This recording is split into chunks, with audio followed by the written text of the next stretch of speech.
Hello everybody. I'm going to do a review on this particular watch, which is Farasute 36mm Classic, and it hovers around $200 or so on AliExpress. So let's go. Okay, let's kick it off with the presentation. The watch comes in this really nice box. It's pretty solid. It has a logo of Farasute on the top. Really nice logo. And then inside, it has a watch holder, a cleaning cloth, and a really nice envelope that contains the warranty card as well as some other stuff. So I would say for the presentation for a $200 price point of this watch, I'm going to give this a 10 out of 10 because I've seen some other watches at this price point, and comparing it with those watches, Farasute is basically hitting it out of the park as far as presentation is concerned. As far as the specification for this watch, the diameter is at 36 millimeters. That tapers down to around 27 millimeters. The lug to lug, I measured it at 43 millimeters. And then the thickness is a tad bit below 10 millimeters. I measured it around 9.8 millimeters. The lug width is 19 millimeters, and it does come with a really nice tan leather strap. The movement inside is VH64, which is a quartz movement with a smooth sweep that beats around 4 beats per second. Okay, let's talk about the strap for a second. So the default strap that this particular watch comes with is light tanned in color. It is a leather strap and it is really, really soft. It has a really nice stitching and is super comfortable to wear. And I would say they probably get it for much less price because of the mass purchases that they're making. But individually, it's equivalent to probably a $50 or $60 straps that I see on Etsy. So it's a really good quality strap. However, for me, I decided to replace it and wear it on this suede gray strap, mainly because the tan color of the strap, along with the salmon dial, with my pale skin, just makes everything just kind of blend in together into my wrist. And I think the contrast of having that gray with the salmon color, along with my skin, is a really good combination because it's not too much harsh on the color of the dial, and it actually complements everything really, really well. As far as the case, it has a tonneau case, which is French word for barrel. I can see why. It is actually shaped like a barrel.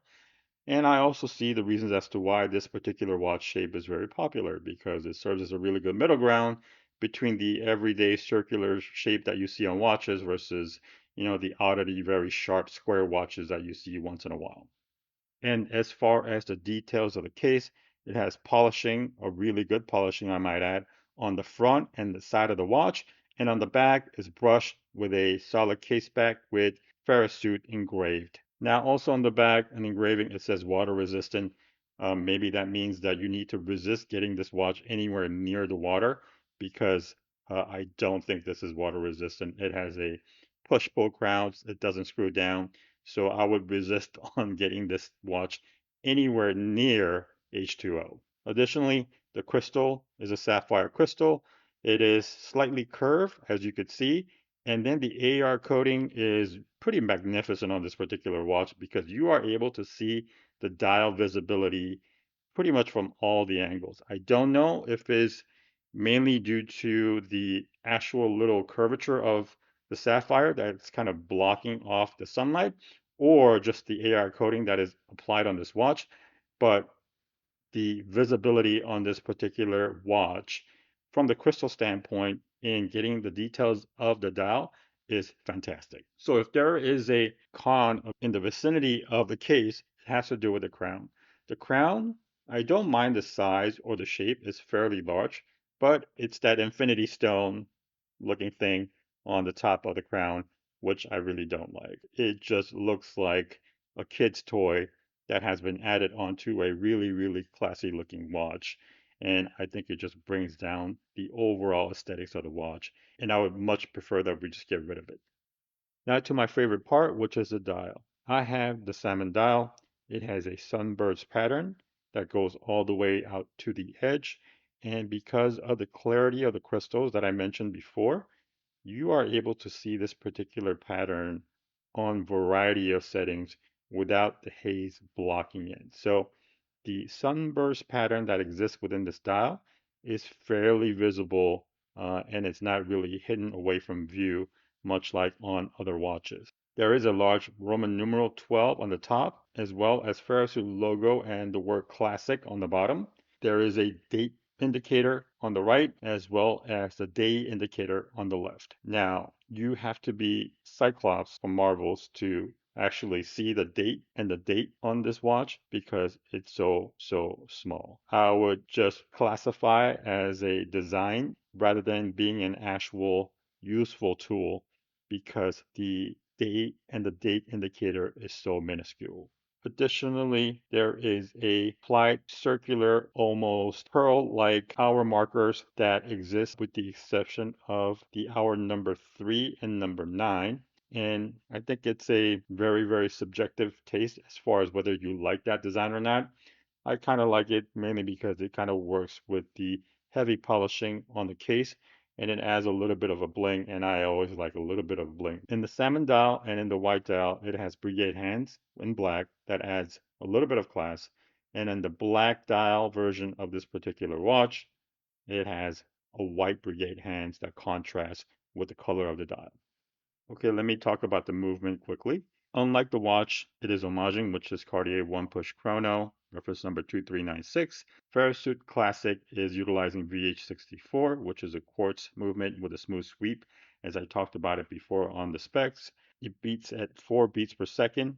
Now, in the beginning, I felt like it was a little bit too choppy for my taste, but once I got it next to the NH35, which beats at 6 beats per second, I really didn't see too much of a difference. So I kind of got accustomed to it. And I would say if there's a con about this particular movement is, I don't know how long the battery life is going to be with 4 beats per second.